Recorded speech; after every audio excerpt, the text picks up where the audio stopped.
ئەو ماوەی ڕابردوو بە تایبەتیش لە 27 شوبات گفتوگویەکی چڕوپڕ هەیە لەسەر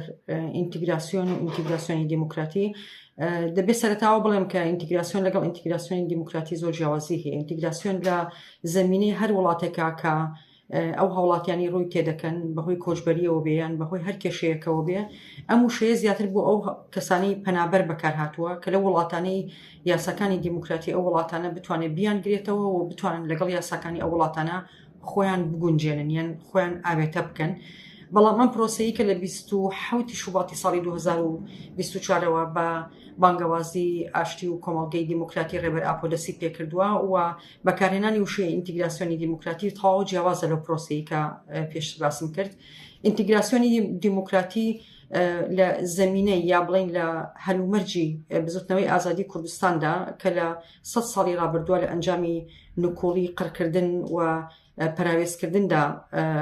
دەستی بە تێکۆشانی کرد لە بەرامبەر بەو پراوێزکردن لە ناوبردن و قڕکردنەیە و بوونی خۆی و بوونی گەلی کوردی هێنایە ئاستێک کە چی دیکە دەوڵەت نەتوانێت نکۆڵی لێ بکە. ئەم قۆناغی بوونە قۆناغێکی زۆر گرینگە، بەڵام لە هەمان کاتە لە ناو 52 ساڵی ڕابردوودا بزوتنەوەی ئازادی کوردستان قۆناغێکی خۆبوونیادنانی شۆڕژگەرانەی بەڕێوە برد کە هەم زەمینەیەکی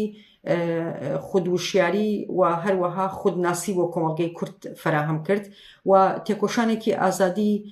چ لە ئاستی نەتەوەیی، چ لە ئاستی ڕەگەزی، چ لە ئاستی چینایەتیە فراهەم کرد بەو تێکۆشانی خۆی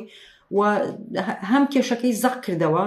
هەم دەوڵەتی ناچار کرد لە پێناسەی جیاوازی نەگەتیڤەوە لە قۆناغ بە قۆناغ بەرە ئەو پێناسانە بچێت کە دەوڵەت ناچار ببێ مل بە جۆرێک لە دانوستاندن بدا. ئێمە لێرەدا باسی دانوستاندنێک ناکەین کە دەوڵەت هەموو ئەو مەرجانی قبول کردووە کە بزوتنەوەی ئازادی کوردستان لە ماوەی ساڵی ڕابردوودا ویستێتی لە زەمینەی سیاسەتی دیموکراتیە گفتوگۆی لەسەر بکە. بەڵام ئەمە هەنگاوێکی زۆر گرینگە، هەر خودی وشەی ئینتیگراسیۆنی دیموکراتی هەنگاوێکی گرینگە بۆ ئەوەی کە دەست بە قۆناغی گۆڕانکارێکی ڕادیکاڵ بکرێت لایەن هەم کۆمەڵگەوە و هەم دەوڵەتەوە. ئەلبەتە لە زەمینی ڕۆژهەڵاتی ناوەڕاستە بە تایبەتی وڵاتانی کوردستانی بەسەرا دابەشکراوە قسەکردن لەسەر پرۆسەیەکی دیموکراسی گۆڕانکاری ذهنیەت ئەلبەتە کارێکی زۆر زەحمەت و تەنانەت زۆر جارۆک و مەحاڵ ئاماژەی پێکراوە. ئەو مەحاڵبوونە ڕاستیە بە جۆرێک لە تێکۆشانی ئازادی گەلی کوردستان بە ڕێبەرایەتی بزوتنەوەی ئازادی خوازی گەلی کوردستان و بە فەلسەفەی مۆدرنیتەی دیموکراتی و بە فەلسەفەی ژنجیان ئازادی ئەم مەحاڵبوونە تێکشکێندا، یعنی بە شێوەیە کە گەلی کورد بزوتنەوەی ئازادی کوردستان فەلسەفەکەی ئەو مۆدرنیتەیە کە پێشنیاری کردووە لەسەر بنەماکانی دیموکراسی ڕادیکاڵی ئیکۆلۆژی و ئازادی ژن بە تەنیا و تەنیا پرۆسەیەک نییە بۆ ئەو مافی گەلی کورد، بەڵکو پرۆسەیەکە بۆ گۆڕانکاری زهنی، گۆڕانکاری بنیادی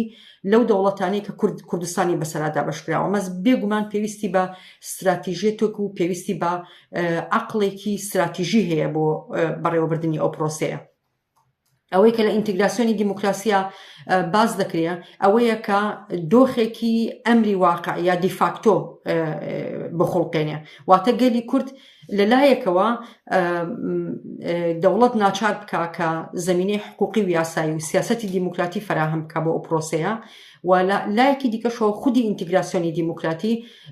بەشێکە لە پرۆسەی خۆبوونیادنان، واتە تۆ کۆمەلگایەک بێ ئەوەی چاوەڕوانی لە هەنگاونان لە دەوڵەتەوە بکەیت زەمینەی دیموکراتیزەکردنی کۆمەلگا، ذهنیەت و هەروەها دامەزراوەی کردنی پێویستەکانی خۆی، چ پێویستیە زمانی، کولتوری، کۆمەڵایەتی، ئابووری، سیاسی، ئەو بوارانە و زیاتریش بتوانێت لەسەر زەمینەی ئەوە دامەزراوەی خۆی پەرە پێ بدا و پێش بخاوە وەڵامی پێویستەکانی کۆمەلگا بداتەوە. لەلایەکی دیکەشەوە ئەم پرۆسەیە بریتێ لە ناچارکردنی دەوڵەت کە بتوانێت زەمینەی سیاسەتی دیموکراتی و هەروەها حقوقی دیموکراتی پێڕەو بکە. بێگومان ئەمانە ئەتوانین بڵین کە پرۆسەیەکی هەروە ئاسان نییە، پرۆسەیەکی کورتخایەن نییە، بەڵکو پرۆسەیەکە کە پێویستی بە یاسای دیموکراتی هەیە، پێویستی بە زەمینەی دیموکراتی هەیە و پێویستی بە خۆشببینی یا بڵین لێبوردەیی هەیە لە هەردوو لایەنەوە. ڕاستە لەوانەیە وردەکاری ئەم پرۆسەیە زۆر بێ و هەر لە چەمکی هاوڵاتی بوونەوە، هەر لە چەمکی دیموکراسیەوە، هەر لە چەمکی خۆبەڕێوەبەریەوە، هەر لە چەمکی ئازادی ژنەوە بە تایبەتی قبولکردنی ژن و هەروەها گەنجان وەکو بکەری ڕاستەقینەی ئەم پرۆسەیە، بکەری سەرەکی ئەم پرۆسەیە گرنگە، بەڵام لە هەمان کاتیشا هەنگاونانی دەوڵەت بەرەو ئەو پرۆسەیە لایەنێکی تری ئەم مەسەلەیە. لەوانەیە بەشی زۆری پرۆسەی ئینتیگراسیۆنی دیموکراتی پەیوەست بێ بە خۆبوونیادنانی کۆمەڵگەی کورد خۆیەوە، یعنی تۆ وەکو کۆمەڵگەیە کە لە تێکۆشانی بوونەوە یا لە تێکۆشانی ناسنامەوە بەرەو تێکۆشانی ئازادی دەچی، یعنی کە هێشتا ئازادی لە زەمینەیەکی فراواندا فراهەم نەبووە، بە تایبەتیش کاتێککە ئێم کە گەلی کوردستان لە هەر چوار پارچەی کوردستان لە هەر چوار پارچە ئەو پارچانێکە کوردستان ئەو دەوڵەتانێکە کوردستانی بەسەردا بەشکراوە پێویستی بە دیموکراتیزەبوون هەیە بە شێوەیەک لە شێوەکان یەکێتی گەلی کورد و هەروەها ئەو پرۆسی دیموکراسی کە لە هەر یەکێک لە وڵاتەکانە بەڕێوە دەبرێ بە شێوەیەکی ڕاستەوخۆ کاریگەری لەسەر وڵاتەکانی دیکە هەیە. کەواتە ئینتیگراسیۆنی دیموکراتی شتێکی هەم بانەتەوەییە لەلایەکی دیکەوە، هەم پرۆسەیەکی گەردوونیە، هەم لەلایەکەوە پرۆسەیەکی ناوخۆییە بۆ کۆمەڵگەی کورد خۆی. واتە کاتێککە ئێمە باسی ئینتیگراسیۆنی دیموکراتی دەکەین لە ڕاستیە بەشێکی زۆری پەیوەستە بە پرۆسەی یەکێتینەتەوەی دیموکراتیانەی گەلی کوردەواتە گەلی کورد هەم لە هەموو بەشەکانی کوردستان و هەمیش لە زەمینەی هەر وڵاتێکا بتوانێت یەکدەنگی خۆی و پرۆژەی هەم نەتەوەی هەم دیموکراتی واتە بە تەنیا پرۆژەیەکی نەتەوەی بەز نییە لەسەر بنەمایەکی تێگەیشتێکی ناسیۆنالیزم، بەڵکو پێویستی بە زێنێتێکی دیموکراتی هەیە کە لە وڵاتانەیە گەشەی پێ بدرێ. ئەلبەتە بەشێکی ئینتیگراسیۆنی دیموکراتی پەیوەندی بە پرەنسیپ و یاساکانەوە هەیە، پەیوەستە بە گۆڕینی دەستورەوە لە هەرێکێک لەو وڵاتانەیە کە کوردستانی بەسەردا بەشکراوە و ئەم یاسایانە بە تەنیا یاسایەک نییە کە گەلی کورد لە ئامێز بگرێ، بەڵکو هەموو ئەو ڕنگانەی کە هەیە ڕەنگە پراوێزکراوەکان گەلانی پراوێزکراو بتوانێت لە خۆی بگرێ و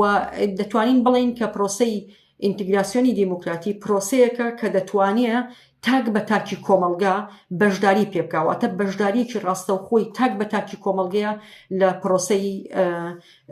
دیموکراتیزەکردنی کۆمەلگە و هەروەها سیستەمەکەدا.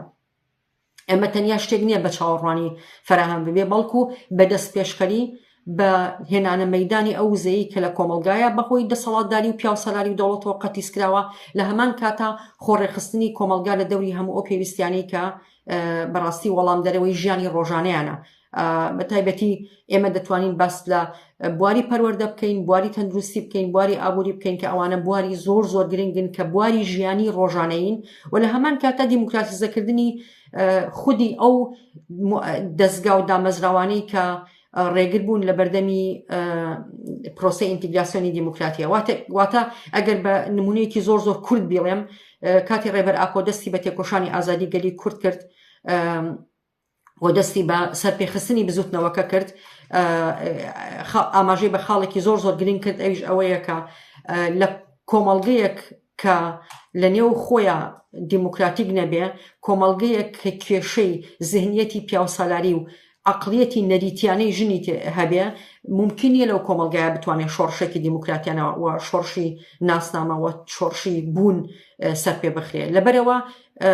لە بچووکترین یەکەی کۆمەلگاوە کە خێزانە و هەروەها تاکەکانە دەستی پێکردووە ئەو ذهنیەتەی کە بە بەردەوامی کۆلۆنیالیزم، بە بەردەوامی پیاوسالاری، بە بەردەوامی دەسەڵاتدارێتی خۆی لەسەر بنیاد دەنێتەوە. واتە سەرپێخستنی ناسنامەیەکی سۆسیالیستی کۆمینالیست کە بتوانێت لەسەر بنەمای ئاواکردنی کۆمین و ئەنجومەنەکانی خۆی بتوانێت ئەو قۆناغی دیفاکتۆیە یا بڵێن ئەو هەلومەرجی دیفاکتۆیە بسەپێنێت کە پاڵ بە پرۆسەی ئینتیگراسیۆنی دیموکراتیەوە دەنێت. یەکێک لە پایەکانی ئینتیگراسیۆنی دیموکراتی ئەڵبەتە هاوڵاتیەتی ئازادە، نەک هاوڵاتێتی بەتەنیا کە لەسەر بنەمای مافی تاگ لە ناو دەستورە، مافی کۆمەڵگەیەک لە ناو دەستورە، دانپیانانی کۆمەڵگەیەک لە ناو دەستورە، بەڵکو پشت بە هاوڵاتێتی ئازاد دەبەستێت کە ڕێگە فراهەم دەکا یا زەمینە فراهەم دەکا بۆ کۆمەلگایە کە بتوانێت خۆی بەڕێوە بەرێ. هەم وەکو کۆمەلگایەک خۆی بەڕێوەبەرێ هەم زەمینەی خۆ بەڕێوەبەریەکەی ورد بکاتەوە بۆ هەموو گوند شار گەڕەک و لەسەر بنەمای کۆمین و ئەنجومەنەکان بتوانێت پێویستەکانی خۆی دابین بکە. ئەمە قۆناغێکی زۆر گرنگە و پێویستی بەوەیە تاک بە تاکی کۆمەلگە بەشداری بکات، چ ڕۆشنبیران بە هزریان بە نووسینەکانیان بە تێزەکانیان و هەروەها بەشداریکردنیان لە گفتوگۆ لەگەڵ کۆمەلگەیە و هەم یاساناسەکان هەم بە شێوەیەکی گشتی کۆمەلگا. تەنانەت وەرزشەوانان ئێمە دەبینین کە لەو قۆناغی ڕابردوودا کاتێکە تیمی ئامەسپۆر لە باکووری کوردستان سەرکەوتنێک تۆمارەکە بۆ سوپەرلیگ لە ڕاستیە دیوارێک دەشکێنێ لە نێوان ئەو دیوارە نەژاد پەرستیەی کە لە تورکیایە بنیاد نراوە لە نێوان گەلی تورک و گەلی کورداوە لە هەمان کاتا گەلان تێڕوانینی نەژاد پەرستێتی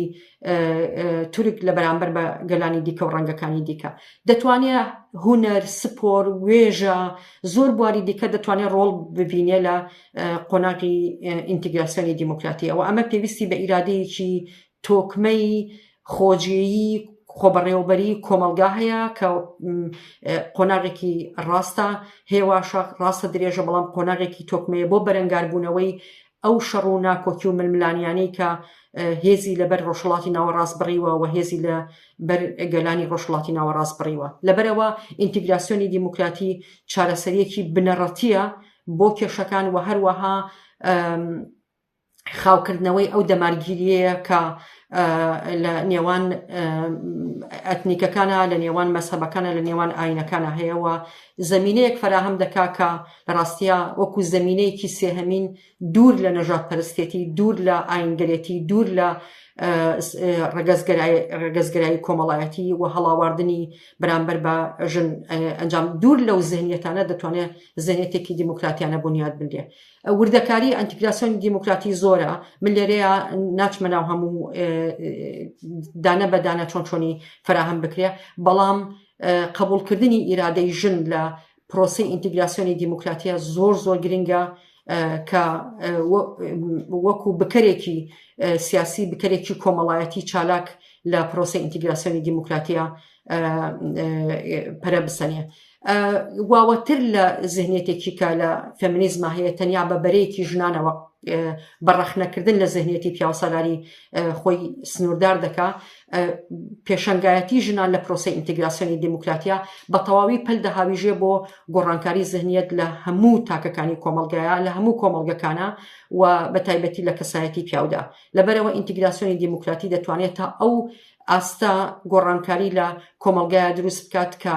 چی دیکە زەمینە بۆ دەوڵەت نەهێڵێتەوە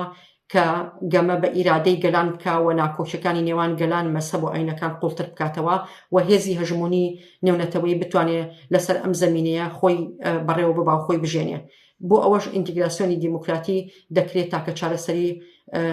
کێشەکانی ڕۆژهەڵاتی ناوەڕاست و بە تایبەتی کێشەنەتەوەی مەسهەبی ئاینی و تەنانەت کێشەی